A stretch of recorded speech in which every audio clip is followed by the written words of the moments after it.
Hello and welcome to Reframe Cancer's training webinar. Thank you for joining us today. It's good to have you with us. Today, we are going to be tackling a very important topic, the impact of cancer support and awareness in the workplace. With me today, I've got a couple of colleagues, Abdul and Rebecca, or Bex, as she's well known within the business. And I'll just do a quick intro to those guys first, just by starting off the presentation. 1 second.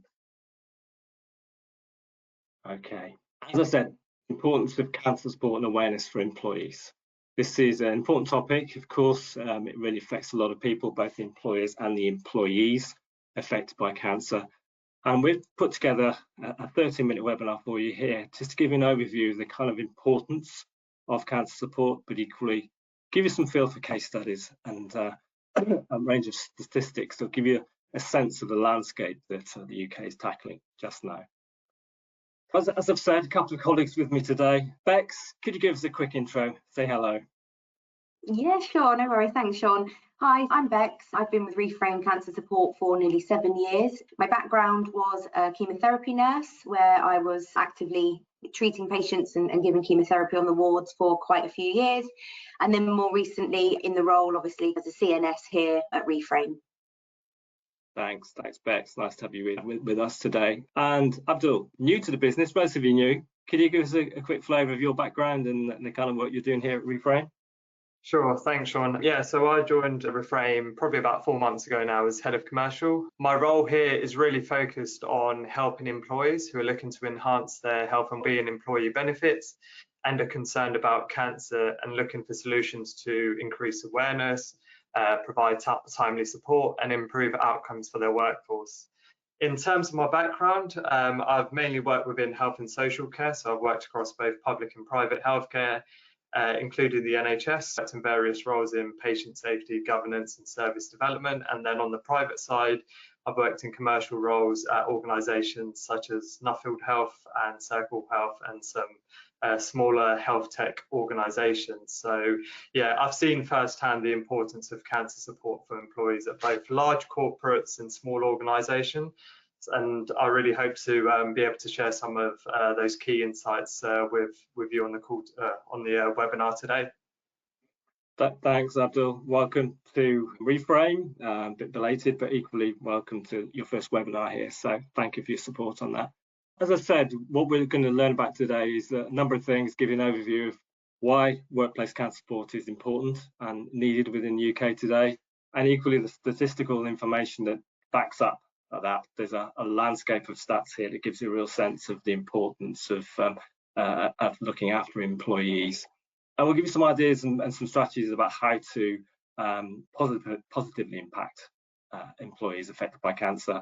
And a case studies perhaps from Bex, if we have time, to give a sense of the kind of support that can be given in a really effective way and manner. And generally, a quick overview of the benefits of giving support and the impact it has in your organisation, but more particularly on that individual.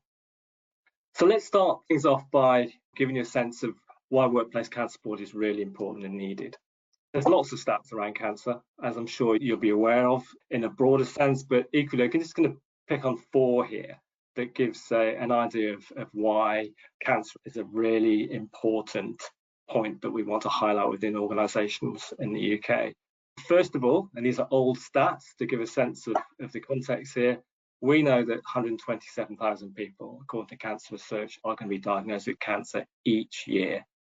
Now, it's 2018, but that statistic was created with some way down the track on that. So that number is likely to be much higher. So each and every year, a lot of people will be diagnosed with cancer. And the detail beneath that in the lime green is an increasing number of 25 to 49-year-olds who are also being diagnosed with cancer. That's a shifting pattern, and we can certainly see that younger people, core age working people, are contracting cancer, and it's a 22% increase during the period of 95 to 2019. That's a really important point for employers to consider, because people, their core workforce, are likely to get cancer at a higher rate than before. So important to consider the implications of that. But at the other side of things, we also know that 700,000 people are caring for someone with cancer a loved one, a close relative. So there is an impact on their ability to work, the time off they might need, financial implications of that. So there's a whole army of carers that are looking after people, often invisible to the workplace perhaps, that are really doing a second job when they get home, which is to look after loved ones who have cancer or a long-term cancer condition. But part of the other point that we wanted to raise here is that we did some research earlier in the year, and it was pretty clear to us that to 55%, in fact, 55% of employees did not tell their employer until they had a confirmed diagnosis. In other words, a whole period of time where they were worried, having tests, considering symptoms before they actually told their employer that they had cancer. There was a real deliberate decision that they made that they would only tell their employer, when they had a diagnosis. A whole period of worry that was just gone.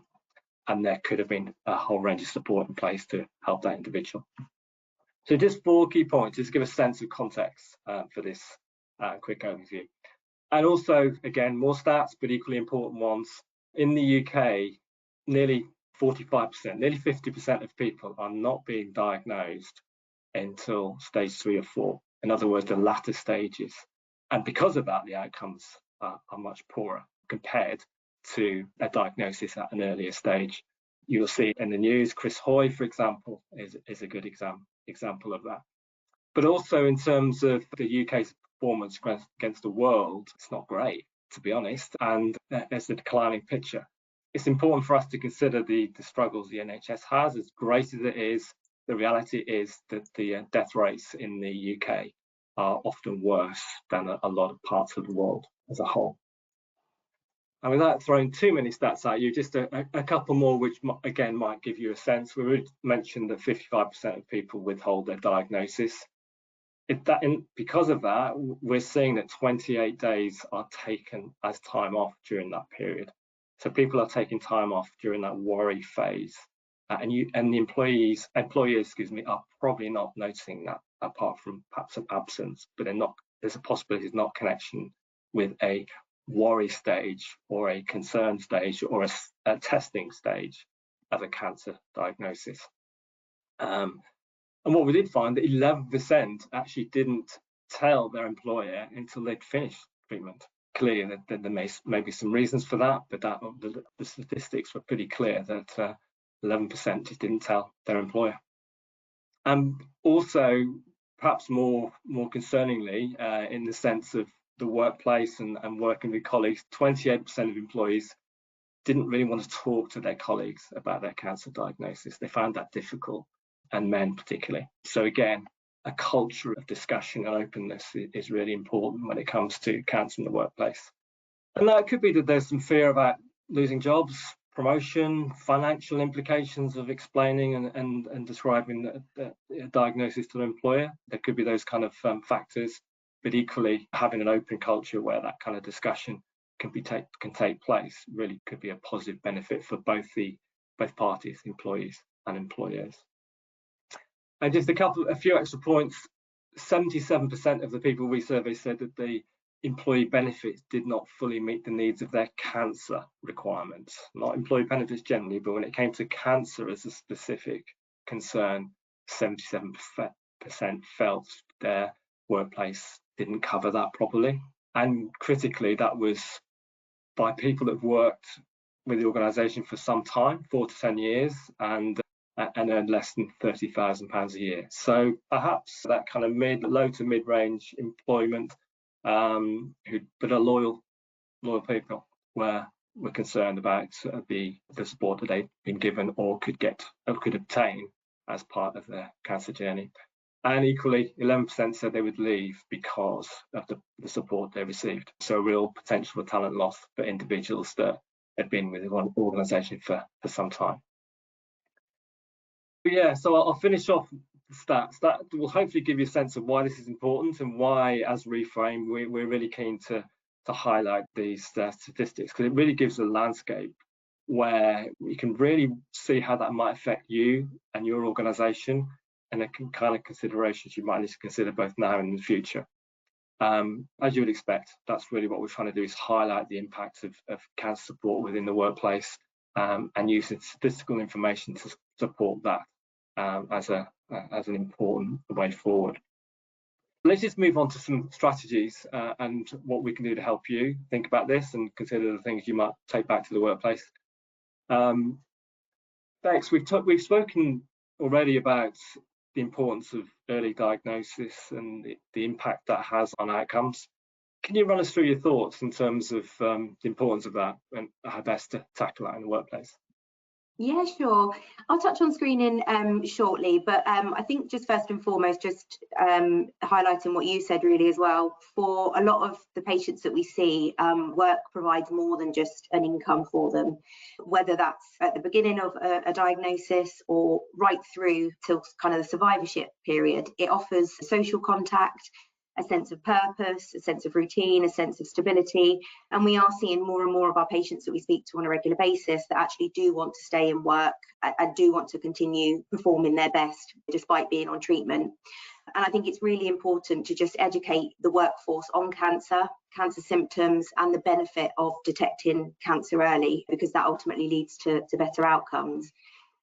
I think as direct line managers, they definitely play a crucial role in creating a supportive and inclusive workplace environment for employees that potentially have a diagnosis or do have a diagnosis.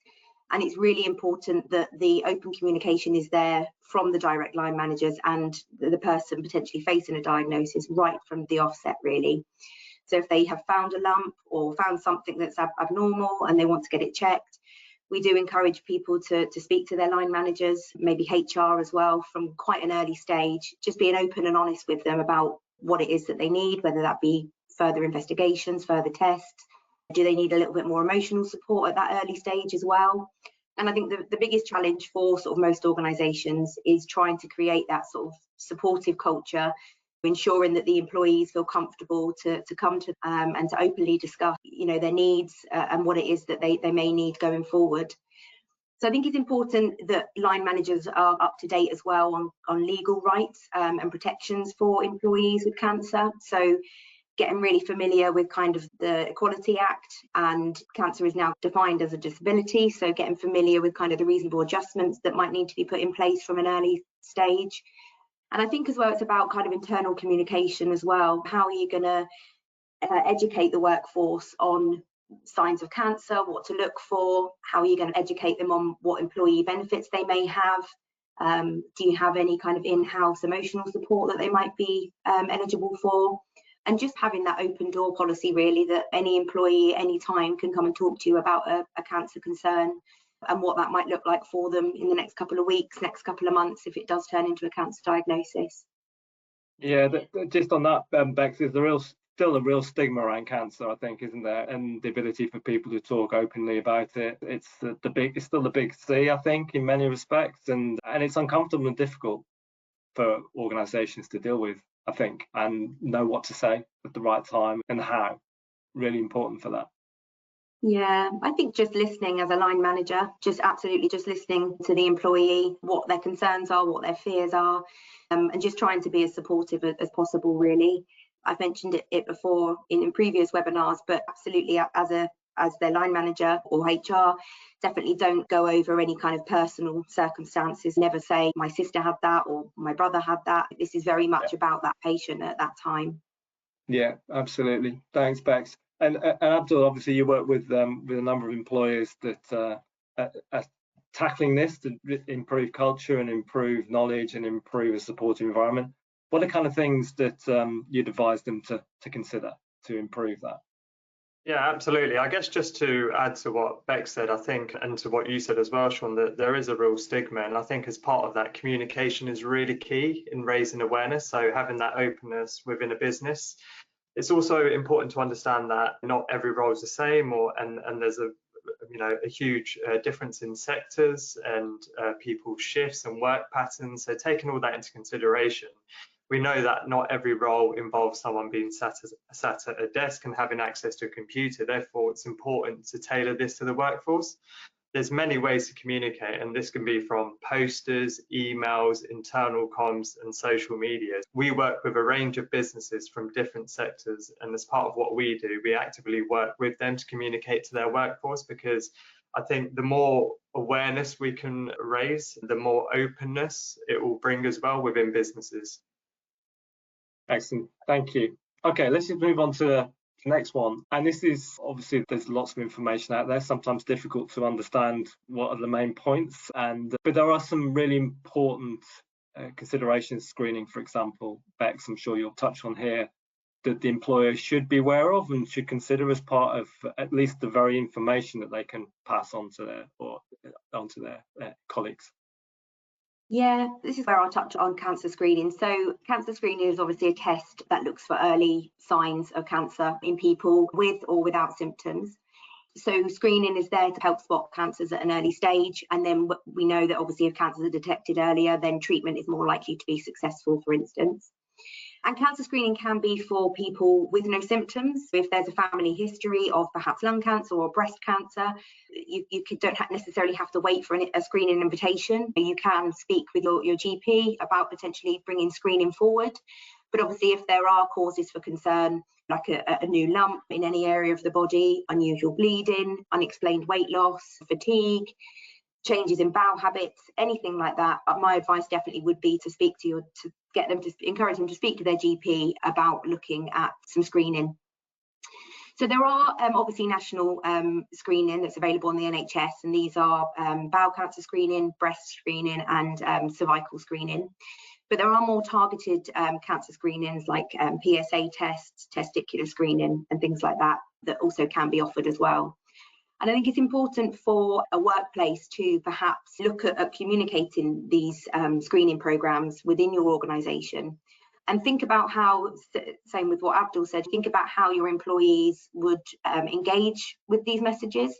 Would it be perhaps pictures of moles and looking at a normal mole compared to an abnormal mole, which might then trigger them to look at their moles on their body? Have visuals of a breast and what breast cancer might look like. And I think as well, it's understanding the work demographics. So is it more of a male-dominated workforce? Is it more of a female-dominated workforce? And if so, more of a male-dominated workforce, perhaps really educate them on PSA testing, testicular testing. And then obviously it goes without saying, if it's more of a female-dominated workforce, really educate them on breast screening, cervical screening, things like that. And then also look at the workforce as well. Within their day-to-day work, are they exposed to kind of chemicals, gases, things that may potentially cause lung cancer? Do a lot of the workforce smoke, perhaps? And then again, use that and really draw on pulling on kind of lung cancer screening and just educating them with visuals, really. So I guess from that, your advice, Bex, would be to reflect the makeup of the workforce, and if there is exposure to sunlight, for example, there may be some kind of campaign that could be done, or just awareness really within the organisation prior to summer, for example, check your moles, or some sort of information that are easily accessible online. A whole range of charities across different cancer types where resources are available, but build in some kind of being approach that reflects the makeup of the organisation would be good advice, I think. Yeah, absolutely. And also look at the cancer calendar as well. So every month, obviously, there is a focus on a different cancer type. October, for instance, is breast cancer. Perhaps once a week or twice a week, just sending out communications within the workforce around what to check for with breast cancer, and obviously the relevant different ones each month. Excellent. Okay, thank you for that. Important points there. And we touched on this earlier as well, which is that period of worry, testing, diagnosing, the possible absence for those individuals. Bex, can you just pick this one up for us? Yeah, sure. So again, referring back to the Disability Act 2010 for looking at reasonable adjustments and things that an employer should do for their employee at this stage, getting familiar with what it is that they should be offering. But I think emotional support from the early stage is crucial, really, just being there, having that open door policy for the employee to come in and discuss their concerns and their worries. recognizing that obviously the wait for test results, so not necessarily having a diagnosis, but the wait for test results is probably the most nerve-wracking and scary time for anyone. Usually once a patient kind of has a diagnosis, they then know the plan going forward, but actually in the screening process and the wait for investigatory tests and things like that tends to be when employees need the most support. And then just being aware that they might need some time off for appointments. Screening isn't necessarily, and in the investigationary stage, isn't necessarily just a one test and that's it. They may have to have several tests. So gain an understanding as their manager in terms of how many more tests they'll need, how many more potential appointments might they need, and just be flexible with them going to the appointments. And again, encourage the open communication when they come back. Yeah, absolutely. Yeah, important, particularly if these individuals are not sharing their diagnosis, to create that culture of discussion and openness, and also to reflect any benefits that might be available. Abdul, of course, flexible working, time off, but there may well be a raft of benefits that sit within the organisation already that individual could access, perhaps. Yeah, absolutely. I think with cancer screening as support as an employee benefit, it can be used to complement and enhance other benefits that your organisation may offer. So that could be private medical or employee assistance programs, as an example. So if you have someone going through cancer treatment, they may see a local GP and then be referred to their local NHS hospital, but may then choose to have a private scan using their private medical insurance. So it's really about understanding and maximising the entitlement of the different benefits, especially when going through a serious illness such as cancer. So my key takeaway here really is looking at that suite of benefits for your workforce, and often cancer screening support goes across a number of those key benefits and works hand in hand with them as well. Absolutely, and I guess mental health support as well. A number of EAP programs, for example, will have that facility in place. It could be that the individuals would really benefit from that kind of support. So it's just navigating the opportunities that are available and making sure that individual has a personalised approach to their particular cancer journey and support them in the best way they can. Often with benefits already there, just need to be considered and applied, perhaps. Okay, thank you for that. Moving on, time's against us a little bit. Abdul, part of the challenge here is for organisations to understand and make plans for, really, is the impact it has, a cancer diagnosis has on the workplace. Could you run us through the kind of ripple effect that we see when a cancer diagnosis hits an organisation?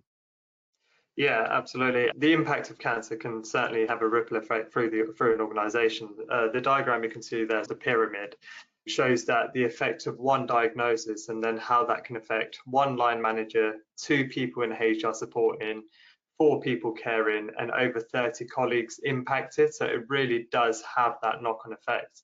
And as part of that, stress also has a major impact on employees. So this can lead to increased absence, it could decrease their performance and productivity in work, low morale, and also a lack of motivation. The other points to really highlight here is, due to the ripple effect of a diagnosis, it's important to ensure colleagues and carers are also supported. So not just those who are going through cancer treatment themselves, but also the people around them, that network. Because there is a real domino effect with employee absence, and line managers face through the tough challenge of managing work distribution, maintaining team productivity, and considering things such as manager and HR training and mental health support is really key as part of that. Also, support for carers. Sean shared a statistic earlier on the webinar that 700,000 people are caring for someone with cancer while working. So this is a group of employees who would also benefit from cancer support in the workplace. So employees being aware and providing the right support alongside any work adjustments to allow the employee to continue to work while caring for someone with cancer is key. So it just really goes to show that actually, if someone is diagnosed in your organisation with cancer, the ripple effect of that could be much wider and could have a significant impact within the business from an emotional and support point of view, but also provide some challenges with sort of day-to-day operational perspective as well. Great. So it's really important for the organisation to consider their cancer policies, the benefits that reflect cancer support, and just really work out what they have, perhaps, is what you're indicating here, and making sure that consideration is given to, yes, for obvious reasons, the individual with cancer, but there is that knock-on effect does mean that other people may need support or guidance or information or resources in slightly different ways, and an organisation should keep that in mind. Absolutely, yeah. It's taken that real whole of workforce view on providing support like this. Yeah. Okay. Thank you. Okay, so just moving on, we're just going to go to case studies quickly. Time's against us a little bit, Beck. So if you could just run through some of your thoughts in terms of how support can really have an impact on an individual, that would be great. Yeah, sure. Just really quickly touching on what Abdul just said as well, I think you will have a much more productive team if you are shown as a line manager to actually care and to listen and to understand what it means to go through a cancer journey. So yeah, I think that's something worth bearing in mind, that if you are seen to be listening and that you really do care and that you will support that person through the journey, you will find that person will want to be more productive and will do all they can to come back to work. So yeah, sorry, Sean. So just touching, obviously, so this is a patient that once they had a diagnosis of a brain tumour, they came to us here at Reframe. They get a 2-year support package with us. Initially, when I took on this patient, he had obviously informed me of his diagnosis, said that he would need chemotherapy, radiotherapy, etc.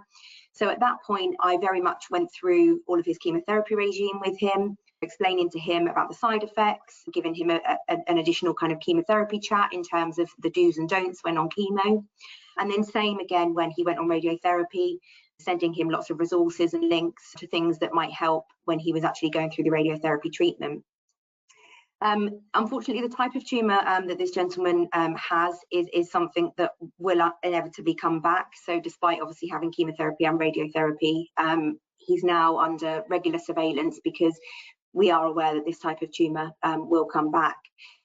Whilst he was on chemotherapy, we supported with managing side effects. So this gentleman suffered quite badly with nausea and peripheral neuropathy as well, which is numbness in the fingers and the feet. And I regularly provided support around how to manage those side effects. We also put him in touch with other brain tumour charities and support groups as well, so he could have additional support. But we also did support him a lot emotionally as well. And we have a chat facility where the patients can often message into us with any side effects or concerns, and we get back to them and we help and support in the moment. This patient is quite keen to look into kind of trials and things like that for when obviously his cancer does return. So we've been in regular communication with kind of other clinical oncologists and neurosurgeons as well in terms of looking at what his options will be and when the time comes. So we've been regularly updating him and providing him with resources about future trials and things like that that are going to come out that are specifically targeted for this brain tumour type. But I think it's just really important that throughout all of this, it's been very personalised care for him. It's been very clinically led with the support of our wonderful cancer support managers as well, who can provide the practical input. I think there was a time where this gentleman needed hospital transport organised, and one of our cancer support managers completely organised all of that for him, took the burden off of him for having to arrange any of that. But for him, he's been really grateful for our support because we've always been on the other end of the phone should he need us. And we filled in that gap when he's not been able to get hold of his treating team because we know, the NHS and private hospitals are stretched. We've plugged that gap a little bit in terms of just being there for him if he needed that in the moment support. Excellent. So a really customised, personalised approach to that individual, determining their needs and working out how best to support them over the period of the treatment, or in this particular case, trying to organise clinical trials, which is a really good thing. I know there's lots of examples of this, Bex. This is one particular example. You could spend all day talking about some of the case studies, but hopefully it gives you a flavour of the way that an individual really needs personalised support to them, and one size does not fit all, I guess would be a way of highlighting and underlying this. And personalised approach is just so important, both psychologically and emotionally, but also practically in terms of some of the day-to-day tasks that perhaps don't seem important, but are very important to people who are struggling with a diagnosis of this type. Thanks, Beck. So we're getting towards the end. So just a quick overview, if you could, Abdul, on the kind of benefits of putting in place cancer support in the workplace and the kind of benefits of doing so. Yeah, I'll quickly run through some of these, but I think just to highlight again, you shared some really compelling findings from our research earlier. And what we know is the number of people of the working age with cancer is increasing every year, which really underpins the importance of having cancer support in the workplace. So I'll just quickly run through some of these sort of key benefits. Improving the morale of employees. It's important to help employees to feel supported during a difficult time, especially when we're speaking about things such as stigma in the workplace and being able to speak about cancer and being open with their employer. Improved health and well-being benefits for the workforce, especially as 77% of people felt that their employee benefits did not fully meet their needs through their cancer treatment. Increased productivity across the workforce. Millen actually shared an interesting statistic that showed 87% of people employed when diagnosed with cancer said it was important to continue working. Being able to work with them as an employer to try and facilitate that is really important. It also helps to reduce the stigma around cancer in the workplace. A statistic that was shared earlier that over half of employees withhold telling their employer that they're going through cancer until they receive a confirmed diagnosis. You can only imagine how tough that must be for the individual. Having dedicated cancer support can also give you as an employer a positive reputation and be really seen as taking your employees' health and well-being seriously. It also provides benefits such as improved loyalty, retention and recruitment. Our research showed that 11% plan to leave their employer after their cancer treatment as they felt unsupported. So the cost of losing a key member of the team is far greater than the individual costs if you factor in things like recruitment, training, workload management and effects on other team members. And there's also an element of ethical responsibility. Having support in place and making reasonable adjustments to help them stay in work or return to work following treatment is really important. And just as a final comment on this slide from me is that if you are reviewing any health and wellbeing benefit for your workforce, I would strongly say consider what provides the greatest clinical impact, the best patient experience and the best return on investment as a business. So really consider those three things when you are looking at health and wellbeing benefits for your organization. Yeah, thanks. We obviously know that organisations are challenged with what budget's available to them, and many have employee benefits, a suite of employee benefits in play. I guess our only point to make here is just take a look at how cancer is covered as part of that mix and be happy or confident that it is in the way that you'd like to look after your employees. That would be, I think, one of the takeaways here. Just have a quick review. That would be really helpful, I think, for you to understand whether, if you have to deal with a cancer diagnosis, do you have systems and processes in place to properly make that useful and helpful to the individual. Okay, we're nearly at the end. Thanks for sticking with us. We're overrunning a little bit, but hope you're still with us. Okay, Abdul, quick summary for us, if you would, please. Yes, absolutely. Very conscious of time. What have we ascertained today? Employers have a potential to make a huge impact on the UK's health challenges with cancer. We spoke about the critical importance of picking up cancers earlier and the increased survival rates associated with that. My checklist for everyone on the call today is to think about the following. Do you internally do enough to raise awareness of symptoms, risk factors and preventative measures? What does that look like? And do you have the resources and expertise internally that you need to do this? Are you aware of the NHS and private screening programs and its benefits that Bex touched on earlier? And how are you communicating available support for those impacted by cancer? So both employees with cancer and those caring for someone with cancer. Are all your employees aware of the support you offer? Do you need to look at how you communicate these? So it's definitely worth going away after this webinar and looking at this checklist. If as an organisation you are reviewing your employee benefits and creating a business case for your stakeholders, I would say to consider the following. absence due to cancer costs UK businesses a staggering 1.6 billion each year. And we've discussed throughout the webinar today that offering dedicated cancer support to employees, carers and those diagnosed can reduce absence, presenteeism and recruitment costs for your organisation. Thanks, Abdul. And I think another point to add there is that the proper support will allow people to return to work quicker, so long as that's right for them as an individual. And that's equally important for the employee, because as Bex mentioned already, that a lot of people really want to continue working in some form, or even with a cancer diagnosis if they're able. But also for the employer, of course, because that allows more of a seamless transition back into the workplace and maybe reduce recruitment costs and the like. Okay, thank you very much, both Bex and Abdul, for that. Hopefully you took from that some things that will be helpful for you in the workplace. And just to finish off, obviously this is a discussion about cancer. It triggers a lot of thoughts with people. If you have been touched in a way that you need support today on some of the topics and subjects that we've outlined, then please reach out to our nursing team. We're here to help you if you, on a personal level, need some help and support, given what you've heard today. But if you, as an organisation, needs help to try and work out how best to put cancer into a wellbeing strategy, then reach out from us from a business point of view, and we'll have a chat with you and see how we can help with that and give you some tips and guidance and ideas.